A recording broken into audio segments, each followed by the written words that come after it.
Hello viewers, இன்னைக்கு நம்ம பார்க்க போறது One Piece episode 462 part 2.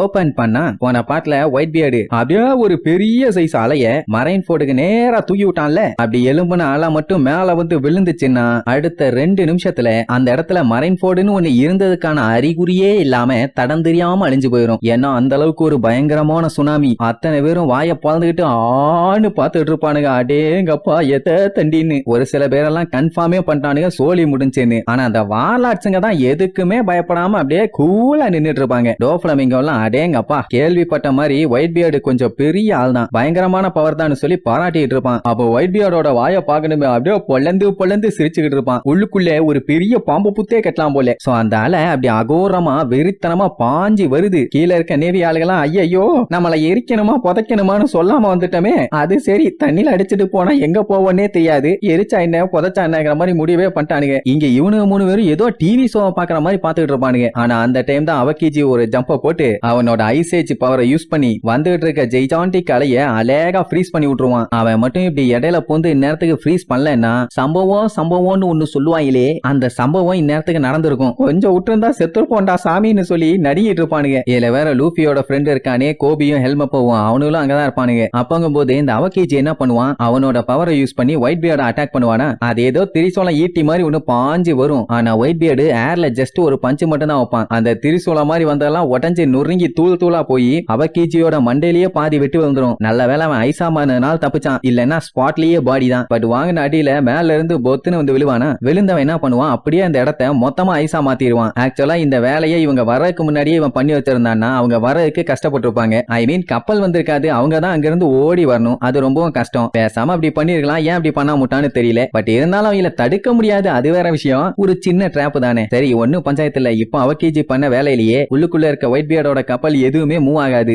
எப்படி அவன் அட்டாக் பண்ண பார்த்துட்டு அங்க இருக்க நேவி ஆளுங்க எல்லாத்துக்குமே தைரியம் வந்துடும். ரைட், நம்ம கிட்டயும் பவர்ஃபுல்லான அட்மிரல்ஸ் எல்லாம் இருக்காங்க, அதனால நம்ம இந்த ஒயிட் பியர்ட பார்த்தெல்லாம் பயப்படக்கூடாது, எவனா இருந்தாலும் சரி ஏறி மிதிச்சுக்கிட்டு போய்கிட்டே இருக்கணும் அப்படின்னு பயங்கரமா பில்டப் பண்ணிட்டு அந்த மோபி டிக்க காலி பண்ணுங்களே, இனி நம்மள பார்த்தா அந்த பைரட்ஸுங்க எல்லாரும் பதறணும்னு சொல்லி கண்ட மேனிக்கு பீரங்கி வச்சு சும்மா டம்மு சுட்டு தள்ளுவானுங்க. அவனுங்க என்னதான் சுட்டாலும் ஒயிட் பியர்டோட மூஞ்சில ரியாக்ஷன் பாத்தீங்கன்னா இப்படித்தான் இருக்கும். ஏதோ காமெடி ப்ரோகிராம பார்த்து சிரிச்சுக்கிட்டு இருக்க மாதிரியே இழிச்சுக்கிட்டு இருப்பான். அப்படியே ஒயிட் பியர்டோட பைரட்ஸை காட்டுறாங்க. இல்ல அவங்க மட்டும் தான் அடிப்பாங்களா, நம்ம அடிக்க மாட்டோமா, வாங்கல இன்னைக்கு எல்லாரும் ஒரு கை பாத்துறலாம் அப்படின்னு இந்த பக்கம் ஒரு டிவிஷன் அட்டாக் பண்ண போகும். அதே நேரம் இந்த பக்கம் அடிச்சு மூஞ்சி எல்லாம் கீச்சு ஏஞ்சிடணும். நம்ம ஊட்டாண்டா வந்து பஞ்சாயத்து பண்ணா விடுவோமா, ஆனா இது நம்ம ஊட்டாண்டா இல்லையே, சரி பரவாயில்ல நம்ம பயில எடுத்துட்டு வந்திருக்கான்ல, அவனுல கொத்துக்கறி போட்டு வலிச்சு வாரி நக்கிட்டு போய்கினே இருக்கணும் அப்படின்னு இந்த பக்கம் ஒரு மீசக்கார குரூப் ஓடும். சொல்ல போனா ஒயிட் பியர்டோட கமாண்டர்ஸ் எல்லாம் இப்ப வெறியோட இறங்கிட்டாங்க. இப்படி அவங்க அட்டாக் பண்ண வேகமா ஓடி வரும்போது நேவி ஆளுங்க அவங்களை எப்படியாச்சும் தடுக்கணும்னு சொல்லி கண்டபடி சுடுவாங்க. எல்லா அட்டாக்லயுமே எஸ்கேப் ஆயிருவானுங்க. கீழே தண்ணி இருந்திருந்தா கூட மாத்தி சுட்டுட்டு தான் இருந்திருப்பானுங்களே தவிர இந்த அளவுக்கு பஞ்சாயத்து இருந்திருக்காது. இப்ப கீழே ஃப்ரீஸ் பண்ணி விட்டான்ல, அதனால சண்டை போறதுக்கு நல்லா ஈஸியா இருக்குது. அதே நேரம் இங்க ஸ்மோக்கர் ஏனுங்க மணி இன்னைக்கு இவங்க எல்லாத்தையும் பொழந்துடலாம் வெட்ராதிங் அப்படின்ட்டு அவன் ஒரு சைடு அட்டாக் பண்ண போவான். சோ இப்படி ஒரு சைடு மெரைன் ஆளுங்க சண்டை கட்ட, பைரட் ஆளுங்க சண்டை கட்டன்னு மாத்தி கத்தி சண்டை துப்பாக்கி சுடுன்னு வேற லெவல்ல போயிட்டு இருக்கும். டஷிகி எல்லாம் பார்த்துட்டு இவன் 5th டிவிஷன் கமாண்டர் ஆச்சோனோ, இவனுக்கு இங்க என்ன வேலை, ஆத்து பக்கம் வந்து அருவாமனையை வச்சு அறிஞ்சு விட்டுருவேன் பா. அண்ணன் பார்த்து பின்னாடி இருந்து ஒருத்தன் பாஞ்சு அட்டாக் பண்ண வருவான். ஐயோ என்னன்னு கத்திட்டு இருப்பா. அந்த டைம் தான் ஸ்மோக்கர் என்ட்ரி கொடுத்து மண்டையிலே ஒரு போடு. என்னங்க நீ பாத்து போக மாட்டீங்களா, சீக்கிரம் இருந்தீங்கன்னா பல்லெல்லாம் பேத்திருப்பாங்க, என்னங்க நீங்க கண்ணாடிய ஒழுங்கா போடுங்கன்னு அட்வைஸ் பண்ணிட்டு போவான். மொத்தத்துல எல்லாத்துக்கும் இந்த ஐஸ் வாட்டரா இருக்கிறது ரொம்ப சூப்பரா இருக்குது. அதுல இன்னொரு குரூப், ஹே மேன் நீங்க மட்டும் தான் அட்டாக் பண்ணுவீங்களா, எங்களுக்கு பண்ண தெரியாதான், உள்ளுக்குள்ள ரத்தம் எல்லாம் அப்படியே சுருன்னு கொதிக்குது மேன், இந்த நேவி ஆளுகளை மொத்தமா காலி பண்ணாதான் எனக்கு நிம்மதியா இருக்கும், அது வரைக்கும் எனக்கு தூக்கமே வராதுன்னு இந்த ஒயிட் பியர்டோட ஆளுகள்லாம் வெறி கொண்டு பீரங்கி வச்சு அட்டாக் பண்ணுவானுங்க. இப்படியே 2 குரூப்பும் மாத்தி ஈக்குவலா சண்டை போட்டுக்கிட்டே இருப்பாங்க. இது வந்து சோல்ஜர்ஸோட சண்டை. இனி இவங்களோட லீடர்ஸ்களுக்கு சண்டை வரணும்ல, அதனால நேவி ஹெட் குவார்ட்டர்ஸோட வைஸ் அட்மிரல்ஸ் எல்லாரும் சண்டைக்கு களத்துல இறங்குவானுங்க. ஒவ்வொருத்தரையும் பார்த்தா ஒவ்வொரு பிளேவர்ல இருப்பானுங்க. அப்போ அவனுங்களை பார்த்து பயப்படல ஒயிட் பியர்டோட ஆளுகள்லாம், இன்னைக்கு இவனுங்களே நிம்மல் சம்பவம் செய்யறான், இந்த வைஸ் அட்மிரல் நாய்களே ஒரே இடத்திலே பாக்குறது ரொம்ப அரிது, அதனாலே இவனுங்களே நிம்மல் இங்கே வச்சு தீத்து கட்டுறான், பஸ்டர் கால் பண்ணா வர்ற பண்ணி கூட்டம் இவனுக்கு தான், என்ன இருந்தாலும் நம்மள் கொம்பே காவேரி மூக்கன் டேடி கிட்டே ஒன்னும் வெளிக்காகாதில்லே அப்படின்னு ஒயிட் பியர்டை வச்சு இவனுக்கு பில்டப் பண்ணிட்டு இருப்பானுங்க. அங்க இருக்க நிறைய ஆபீசர்ஸ்களுக்கு நல்லாவே தெரிஞ்சு போச்சு இப்ப இங்க இருக்க நிலைமைக்கு இந்த கடலோட எண்டுக்கே போனாலும் அது சேஃபான பிளேஸ் இல்லன்னு. சரி ரைட்டுன்னு இப்ப சண்டை முத்தி போச்சு. நிறைய நாக் அவுட் ஆன பீஸ் எல்லாம் சண்டைக்கு இறங்கிருச்சு. நாக்க பாத்தீங்களா எப்படி பயங்கரமா தொங்கிட்டு இருக்குதுன்னு. அவனுக்கு என்னன்னா ஒயிட் பியர்ட் பாப்ஸுக்காண்டி சண்டை போறது ரொம்ப சந்தோஷமா இருக்காமா. அவனுக்கு எவ்வளவு பெரிய ஆளுகளா இருந்தாலும் சரி அவனுக்கு கூட சண்டை போட்டு சாகறதுக்காக தயாரா தான் வந்திருக்கானுங்க. சோ மொத்தத்துல சண்டை ஸ்டார்ட் ஆயிருத்து வேற லெவல்ல போயிட்டு இருக்குது. சென்கோக்குக்கெல்லாம் என்ன சொல்றதுனே தெரியல. இப்ப ஏஸ் அவன் கண்ணு முன்னாடியே தான் இருக்கிறான். அவன் நினைச்சா உடனே போய் காப்பாத்திடலாம். ஆனா ஏன் ஒயிட் பியர்டு பொறுமையாவே இருக்கான்னு தான் தெரியல. இப்படி தீபாவளிக்கு பட்டாசு வெடிக்கிற மாதிரி அங்கங்க டம்மு டம்முன்னு வெடிச்சுட்டு இருக்கும் போது வேடிக்கை பார்த்துட்டு இருந்தாங்களே வார்லாட்ஸுங்க. அதுல மிகாக்கு மட்டும் டப்புன்னு முன்னாடி போய் நிப்பான். உடனே எல்லாருமே ஆடி போயிருவாங்க. என்ன வார்லாடுங்க எந்த ஒரு ஆர்டரும் இல்லாம அவங்களே சண்டைக்கு இறங்குறானுங்கன்னு. ஏன்னா அவ்வளவு சீக்கிரத்துல அவங்களோட ஆளுகளே எதிர்க்கிறக்காக அவனுங்க இறங்க மாட்டானுங்க. மெயினா அந்த ஒயிட் பியர்டு மாதிரி பெரிய ஆளுகளை. ஆனா இப்ப இறங்குறான்னா அப்பவே தெரிஞ்சு போச்சு அவன் இந்த சண்டையில ரொம்ப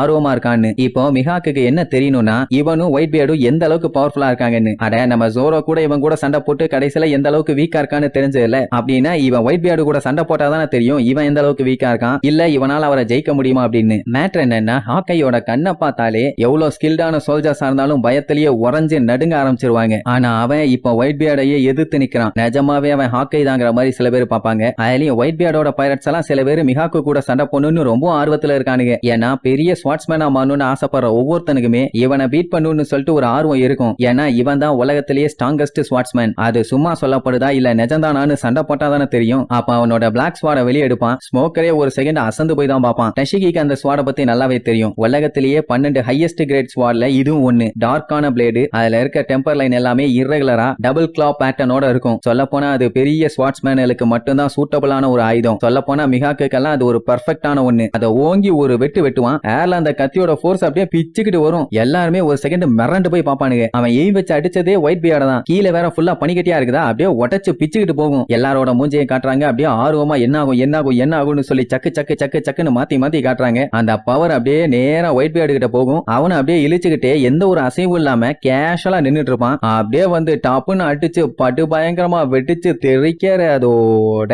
இந்த எபிசோடுக்கு எண்டு கார்டு போட்டு முடிக்கிறாங்க.